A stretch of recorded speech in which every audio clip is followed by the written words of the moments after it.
Have you ever pulled your car into your driveway, put it in park, and realized you have absolutely no memory of the last 3 miles? It is a strange feeling. If you weren't consciously thinking about steering, or stopping at red lights, or watching out for other cars, who exactly was driving? Meet your brain's autopilot. It is an energy-saving mode that handles about 95% of everything you do. Whether it's tying your shoes or recognizing a friend's facial expression, your brain looks for a familiar pattern and executes the response completely in the background. This mental shortcut is an ancient survival tool. It was built for raw speed, designed to keep our early ancestors safe from immediate threats by making snap associations rather than stopping to do complex math. But the world we live in today requires slow logic and careful planning. We have to navigate complicated, modern choices, yet we still lean on that ancient system to do the heavy lifting. The problem is that the fast system we use to steer a car is the same one we use to make judgments. Because it prioritizes speed over accuracy, it creates invisible glitches, leading us to make choices that do not actually make logical sense. Let's look at one of those glitches. Imagine you are standing in the freezing rain outside a concert venue.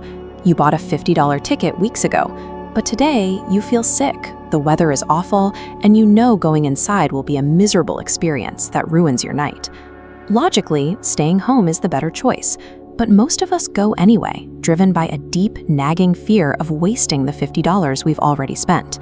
This is a mental trap where we feel an irrational attachment to finishing whatever we've already started. Your autopilot hates the feeling of losing something much more than it values your actual physical comfort. That $50 is gone whether you stay in bed with a warm tea or suffer in the rain. But the autopilot cannot separate an expense that happened in the past from a decision you are making in the present. This same mental trap scales up to the highest levels of government and business. Leaders frequently pour resources into projects that are clearly failing, simply because they can't face the idea of walking away from what they've already invested. Take the Concorde passenger jet. Long before the plane was finished, the manufacturers knew it would be unprofitable, but they kept funding it for years because they had already spent so much time and money, feeling they had to see it through. Our autopilot keeps us stuck in bad situations simply because it refuses to accept that past resources are gone and will never be recovered. Another glitch happens when we process new information. Picture 2 people sitting on a couch, watching a political debate. They watch the same debate and hear the exact same words, yet both walk away completely convinced that their preferred candidate won. This happens because the autopilot loves the easy, comfortable feeling of being right. Admitting that a belief we hold is wrong requires a massive, exhausting amount of mental energy that our brain tries to avoid. To save that energy, the autopilot acts like a nightclub bouncer. It easily welcomes facts and opinions that match what we believe. But when a fact contradicts our views, it triggers a rejection. We ignore evidence so we don't change our minds.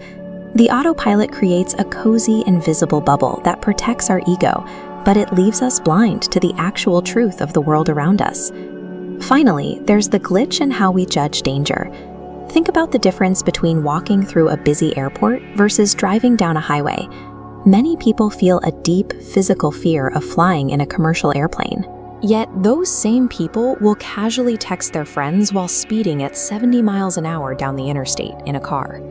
The autopilot doesn't understand statistics or raw data. It judges risk based on how easy it is to picture a specific event vividly in our minds. Because plane crashes are rare and dramatic, they dominate the news. They provide vivid, scary images that immediately trigger our survival alarms. Car crashes are mathematically far more common, but they happen quietly and frequently. The autopilot has seen so many miles of safe driving that it assumes the car is a safe place, even when we are being reckless. When we let the autopilot judge risk based on emotional headlines rather than hard numbers, we feel safe doing things that are incredibly dangerous. We cannot turn the autopilot off. We need it to handle the hundreds of tiny, mundane choices that get us through the day without exhausting our brains. But for the big choices, we need the manual override.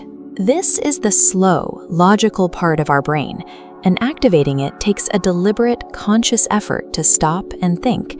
You can actually feel this override kick in. It's that moment of mental friction when you stop yourself from digging your heels into an argument, or when you pause to ask if a purchase is actually a good idea.